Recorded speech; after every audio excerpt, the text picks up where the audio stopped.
माँ तू सबसे प्यारी है, माँ तू जग में न्यारी है।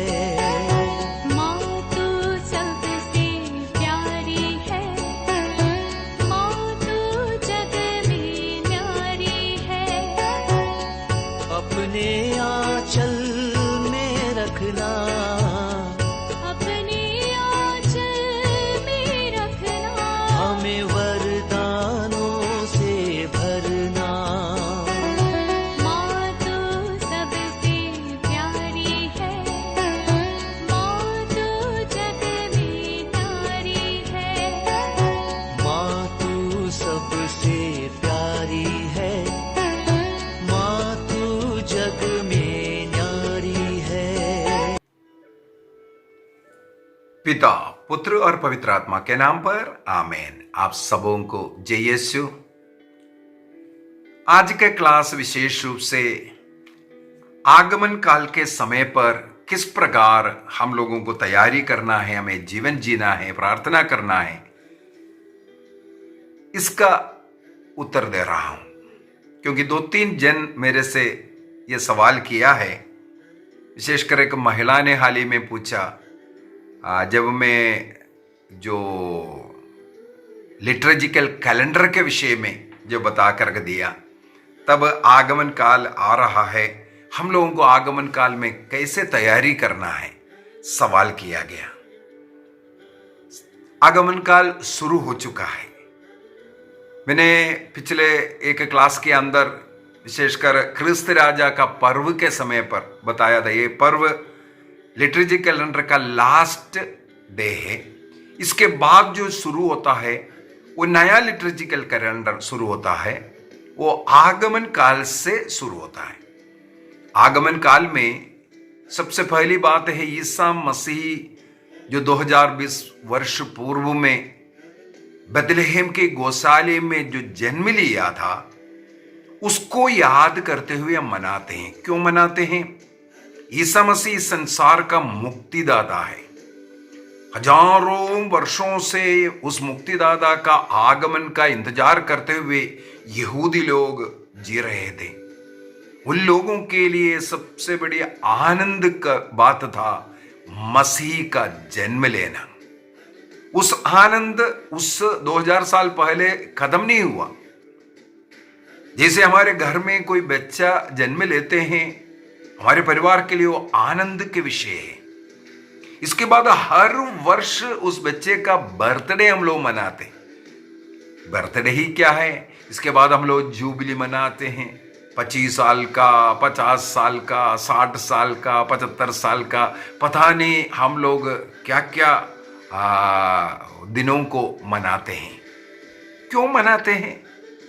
एक ही उत्तर है उसका, ईश्वर को धन्यवाद देने के लिए, ये प्रभु को धन्यवाद देने के लिए।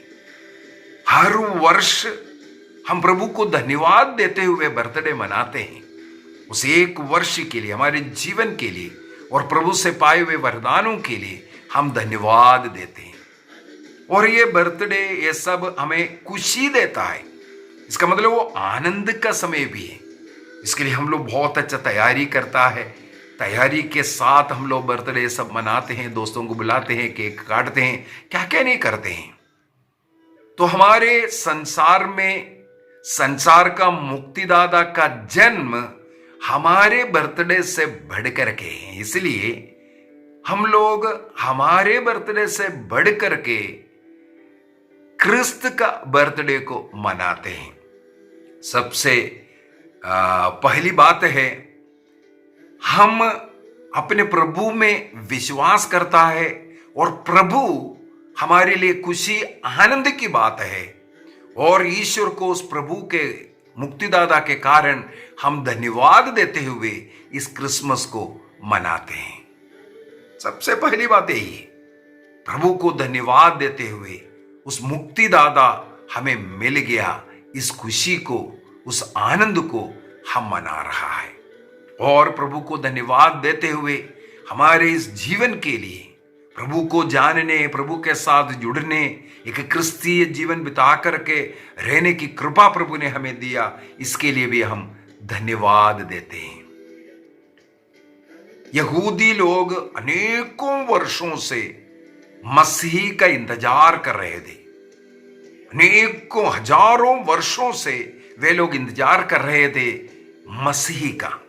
मसीह आएगा, हम लोगों को मुक्ति प्रदान करेगा, इसलिए वे इंतजार में था। उनको जब मसीह का जन्म का खबर मिला, इसलिए लूकस के सुसमाचार अध्याय 2 के अंदर लिखा है, ये बड़े आनंद का विषय है। स्वर्गदूतों ने आकर के गडरीय लोगों को संदेश, उस खुशी, उस आनंद का विषय सुसमाचार सुनाते हैं। तो हमारे लिए एक आनंद का विषय है। केवल इतना ही नहीं, हम लोग क्रिसमस या आगमन काल इसलिए भी मनाते हैं, ईसा मसीह के स्वर्गारोहण के समय पर एक स्वर्गदूत आकर के शिष्य लोगों को ये बता करके दिया, देखो वो दोबारा आने वाला है, जैसे वो गया है उसी प्रकार वो जल्दी वापस आने वाला है। हम लोग क्रिसमस या ये आगमन काल मनाने का दूसरा मुख्य लक्ष्य ये है, ईसा मसीह के आगमन, दोबारा जो आगमन को, उनको स्वागत करने के लिए और उस योग्य जीवन हम जीने के लिए इसको मनाते हैं। हर क्रिसमस हमें यह भी याद दिला रहा है, ईसा मसीह अब दोबारा जल्दी आने वाले हैं, न्याय देने के लिए आने वाला है। तो हमें उसके लिए तैयारी कर करके रहना जरूरी है। और सबसे पहले मैं कुछ आत्मिक तैयारियां कैसे करना है इसके विषय में बताता हूं। कुछ आत्मिक तैयारियों की जरूरत है।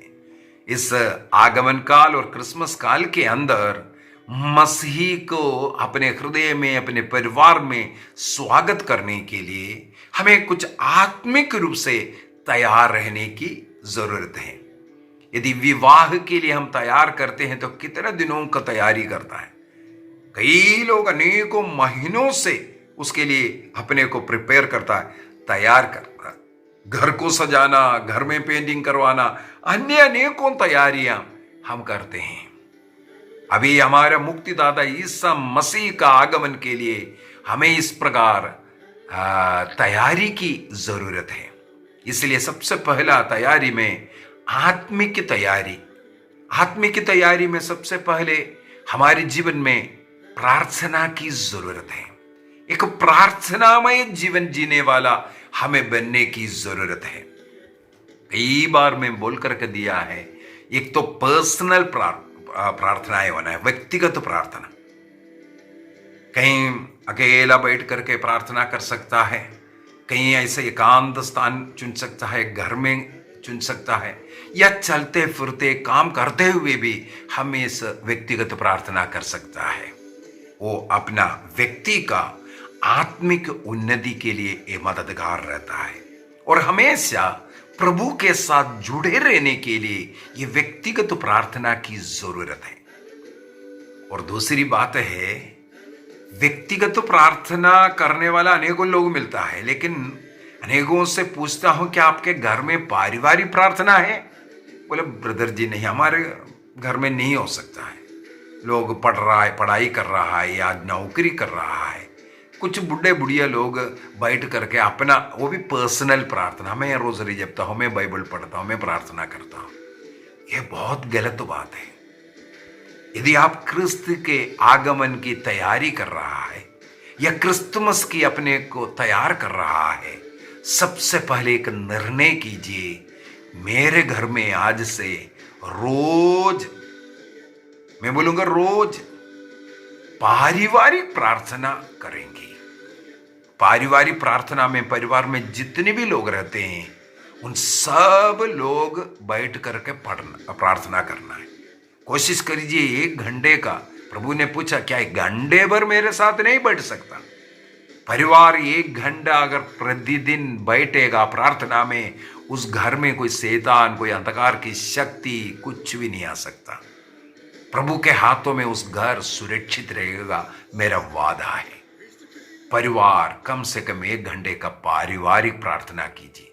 जो पारिवारिक प्रार्थना एवं धर्म शिक्षा का जो किताबें आजकल मेरे विचार में अधिकतर लोगों के घर में पहुंच चुका है। यदि आपको मिला नहीं, आप मंगा लीजिए और आपको मिल जाएगा। ये प्रार्थना किताब इसलिए ही बनाया हुआ है, परिवार में सब लोग मिल करके बैठ करके 1 घंटे का प्रार्थना कर सके। उसके अंदर पूर्ण रूप से लिखा हुआ है कैसे प्रार्थना करना है, क्या क्या प्रार्थना करना है। एक व्यक्ति लीड करता है, अन्य लोग उनका साथ प्रार्थना करता है। सबके हाथ में प्रार्थना का किताब रखो। और जैसे मिस्सा बलिदान में पुरोहित लीड करता है, अन्य लोग मिलकर का प्रार्थना करता है, स्वर्गीय प्रार्थना इसी प्रकार, लिटर्जिकल प्रार्थना इसी प्रकार होता है। तो उसी तरीके से इसको बनाया हुआ है। स्वर्गदूतों के साथ ये प्रार्थना शुरू होता है, स्वर्गदूतों की स्तुति के साथ प्रार्थना शुरू हो रहा है। वो सब उसके अंदर लिखा हुआ है। सब लोग मिलकर के अच्छी तरह प्रार्थना करने के लिए, जो घर इस प्रकार मिलकर के प्रार्थना करेगा, उस घर में तनाव, आपस में लड़ाई झगड़ा, ये सब दूर हो सकता है। तो सबसे पहले इस आगमन काल के एक निर्णय प्रार्थना का, व्यक्तिगत एवं पारिवारिक प्रार्थना कैसे करना है। पारिवारिक प्रार्थना का पूर्ण रूप से उस किताब के अंदर लिखा हुआ है। घर में एक व्यक्ति उसको लीड करना शुरू कीजिए, सबके हाथ में वो किताब हो, साथ साथ प्रार्थना करते जाइए। वो संध्या प्रार्थना का थोड़ा सा बोलते देता हूँ, वहाँ पर जो आप देख लीजिए बहुत ही सुंदर तरीके से पेज नंबर 15 में संध्या प्रार्थना का शुरू करते हुए क्या है, पहले गीत गाओ, इसके बाद बाइबल का 1 अध्याय। जितने भी लोग हैं सबके हाथ में बाइबल होना चाहिए, सबके हाथ में प्रार्थना किताब होना चाहिए।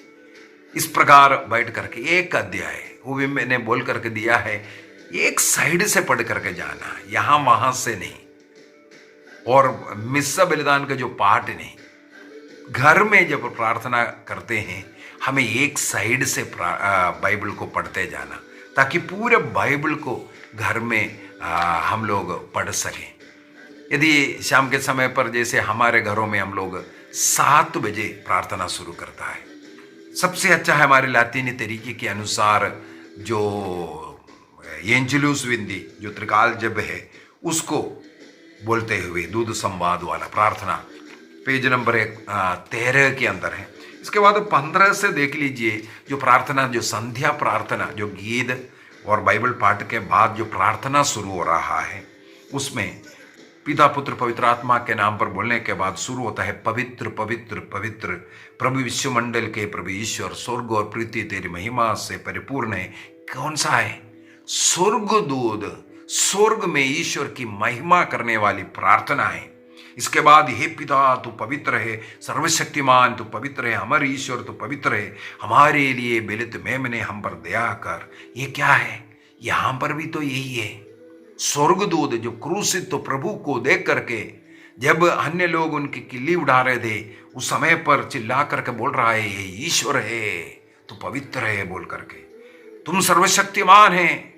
जो बाएं साइड का जो डाकू है वो बोल रहा है तुम स्वयं को बचाओ, तुम अगर ईश्वर है तो नीचे उतराओ। स्वर्गदूत उस समय पर गा रहा है तो सर्वशक्तिमान ईश्वर है।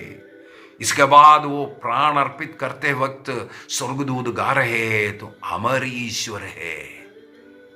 तब संसार उनके सामने दंडवत करते हुए आराधना करने वाला है, हमारे लिए बेलित मेमने हम पर करुणा कर। देखो ऐसे ऐसा मतलब है इस प्रार्थना का। इसके बाद हम लोग प्रभु की स्तुति को देख रहा है, सब मिलकर के करने के लिए यही तरीके से लिखा है। इसके बाद धर्मसार है और परिवार में भ्रातृ प्रेम बढ़ने के लिए स्तोत्र 133 को बोल रहे हैं। इसके बाद हमारे घर से मृत लोगों के आत्मा की शांति के लिए प्रार्थना है। इसके बाद प्रभु की छत्र छाया में हम सुरक्षित रहने के लिए स्तोत्र 91 है। इसके बाद जो माता मरियम का स्तुति गीत, इसके बाद कुछ निवेदन प्रार्थना है, हमारे परिवार के व्यक्तिगत संसार के निवेदनों के लिए प्रार्थना है, इसके बाद धन्यवाद और समर्पण का प्रार्थना, यह सब है। और आखिरी में लिखा हुआ है रोसरी माला करने के लिए। पहला शुक्रवार के दिन और जून माह के दिन पवित्र हृदय का जो माला विनती करना, इस प्रकार सुंदर सा प्रार्थना परिवार मिलकर के रोज ये प्रार्थना करने का निर्णय कीजिए। आपका जीवन बदलता हुआ आपको मिलेगा। कई लोग गवाही दे रहा है ये प्रार्थना करते हुए, उनको कितना आशीष कृपा, सब लोग मिलकर के प्रार्थना कैसे कर रहा है। तो पारिवारिक प्रार्थना, इसके बाद मैं बोलूंगा जो बाइबल का जो पाठ है सब लोग मिलकर के पढ़ना है। थोड़ा सा भाग एक व्यक्ति, इसके बाद दूसरा भाग अगला व्यक्ति, ऐसा कर कम से कम एक अध्याय एक साइड से पढ़ते जाना है। और एक निर्णय करना है इस आगमन काल में, यदि आपको संभव है प्रतिदिन मिस्सा बलिदान में जाइए। प्रतिदिन का मिस्सा बलिदान आपको आपके जीवन को बदल डालेगा। योग्य रीति से परम प्रसाद को ग्रहण करना। अभी आगमन काल में हम प्रवेश कर चुका है, तुरंत एक पाप स्वीकार कर। और पाप स्वीकार के लिए भी मैं बोलूंगा इस किताब का पेज नंबर 171 में 171 में पाप स्वीकार के तैयारी के लिए जो अंतःकरण की जांच करने का 5-6 पेज में हर जो प्रभु का 10 नियम हो, कलीसिया का नियम हो, 7 मूल पाप हो, इंद्रियों के द्वारा जो पाप करने वाले, इन सबों को याद करते हुए उन पर मनन चिंतन करते हुए हमने जो गलती किया उसको ढूंढने के लिए, एक अच्छा पाप स्वीकार के लिए इस प्रकार का अंतःकरण की जांच की जरूरत है। अभी आगमन काल में हम प्रवेश किया, प्रभु का स्वागत करने के लिए एक अच्छा पाप स्वीकार इस पारिवारिक प्रार्थना का किताब का पेज नंबर 171 में पाप स्वीकार के लिए अच्छे तैयारी का लिखा हुआ है। एक बार उसको अच्छी तरह पढ़िए, अपने पापों को एक कागज में लिखिए, इसके बाद जाकर के एक सुंदर सा पाप स्वीकार कीजिए। इसके बाद योग्य रीति से प्रभु का शरीर रक्त को ग्रहण करना, प्रभु को अपने हृदय में स्वागत करना है। यह स्वर्गीय जीवन का एक पूर्वास्वादन है। प्रतिदिन आप परम प्रसाद को योग्य रीति से ग्रहण करना स्वर्ग का अनुभव है। आप क्या स्वर्ग को कुछ और समझते हैं? यदि आप प्रतिदिन इस प्रकार का पवित्र जीवन जीते हुए पाप स्वीकार कर योग्य रीति से परम प्रसाद को ग्रहण करेंगे, साक्षात ईश्वर आपका हृदय में, आपके जीवन में, आपके परिवार में आ रहा है। उस स्वर्गीय आराधना में, आनंद में, खुशी में आपको इस आगमन काल को मनाना है। इसके बाद जो हमारे जीवन में अगर कुछ बुराइयां हैं, झूठ बोलना, गाली देना, दूसरों की बुराई करना, लड़ाई झगड़ा परिवार में, यह सब हमें छोड़ने की जरूरत है। हमारे जीवन को बदलना है।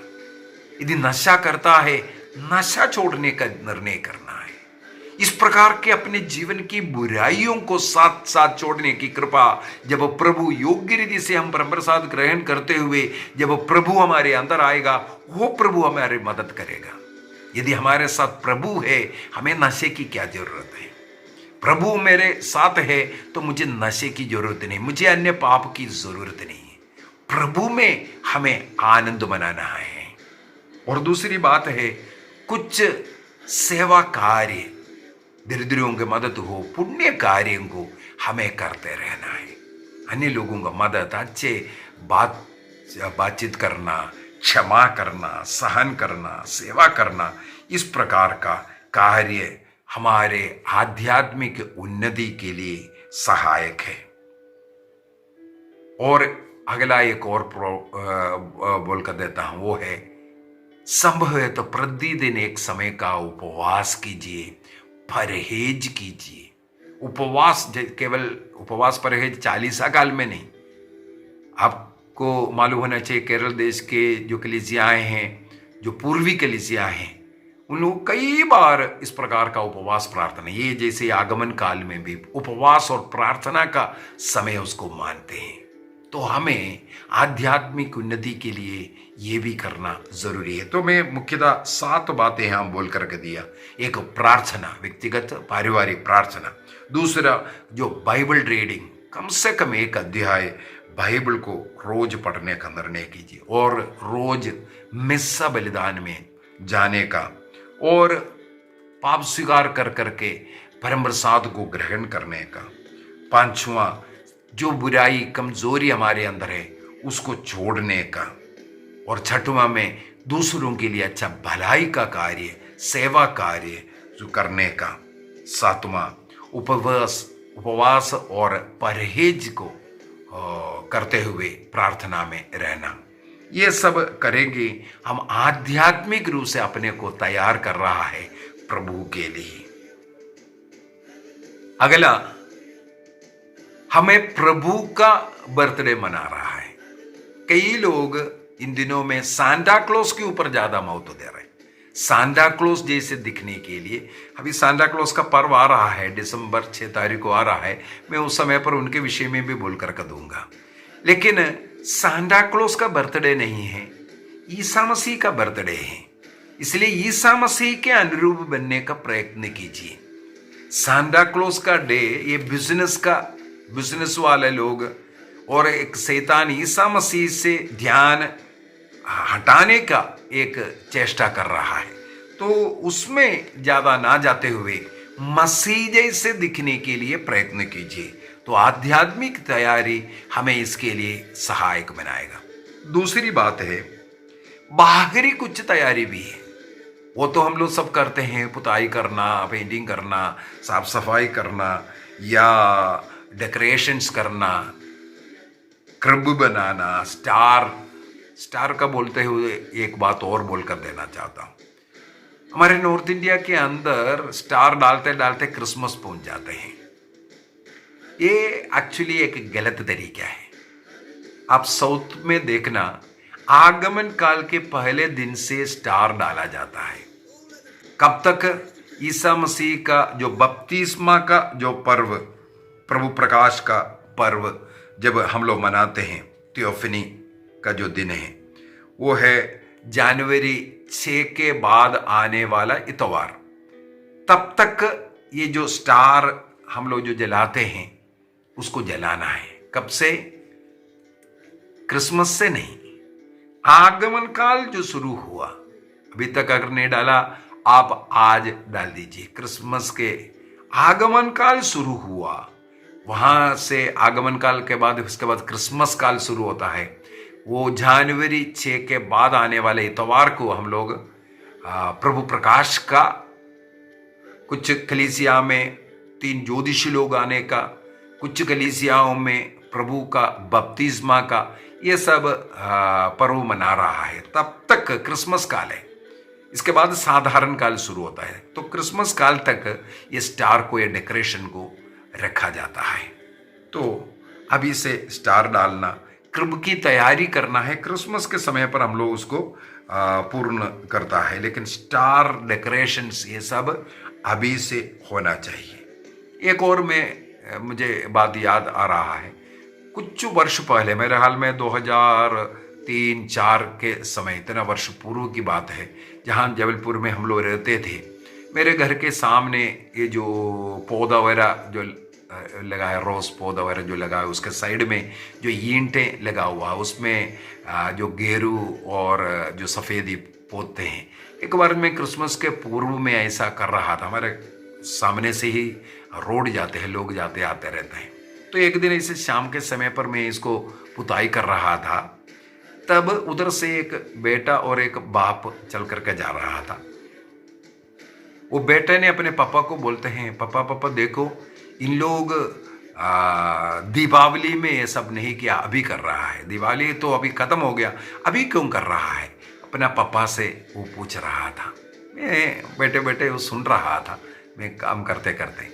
तब वो पापा उस बेटे को बोल करके दे रहा था, देखो इन लोग ईसाई लोग हैं, ईसा मसीह का जन्म का इन लोगों का क्रिसमस आ रहा है, उस पर्व मनाने के लिए ये लोग ऐसा कर रहा है। तब मेरे मन में एक आइडिया आया, देखो मैं चुपचाप वहां पर बैठ करके केवल उन ईंटों में गेरू और सफेदी पोत रहा था, पेंटिंग कर रहा था। केवल वो एक संदेश लोगों को दिया ईसा मसीह का जन्म के विषय में, मसीह के विषय में। इसलिए इन दिनों में हम जो कुछ करें उसके द्वारा प्रभु का एक संदेश हमें संसार को देना है। उसके लिए पहले समय पर क्रिसमस कार्ड्स भेजा जाता था, ग्रीटिंग कार्ड्स, आजकल धीरे धीरे बंद कर दिया है। वो एक अच्छा संदेश देने वाला एक कार्ड होता है। दूसरी बात है, हम लोग जब आगमन काल के शुरू से जब लाइट जलाता है, विशेषकर जो स्टार जलाता है, वो अन्य लोगों में एक संदेश, मसीह का जन्म का, क्रिसमस का, उस मुक्तिदाता के एक संदेश देता है।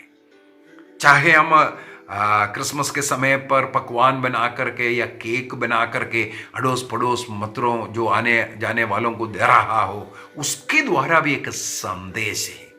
हमारा जो भी कार्य है वो मसीह की ओर लेके के जाने वाला हमें बनाना जरूरी है। और दूसरी बात है, इसका पीछे का सबका लक्ष्य एक ही है, सेकंड कमिंग ऑफ जीसस। उसके लिए हम तैयारी कर रहा है। भेदभाव, लड़ाई झगड़ा सब दूर कर, सबों के साथ मेल मिलाप कर हमें स्वर्ग राज्य के योग्य बन करके रहना।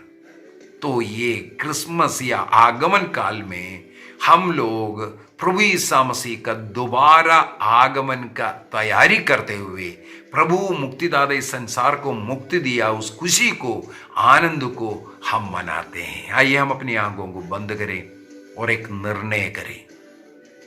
जो आध्यात्मिक तैयारियां हमें करना है, प्रतिदिन की प्रार्थना, विशेषकर पारिवारिक प्रार्थना, बाइबल पढ़ना, प्रतिदिन मिस्सा बलिदान में जाना, पाप स्वीकार कर योग्य रीति से परम प्रसाद मसीह को स्वीकार करना, बुराइयों को त्यागना, भलाई का काम करना, उपवास और परहेज का जीवन प्रार्थना के साथ निर्णय कीजिए।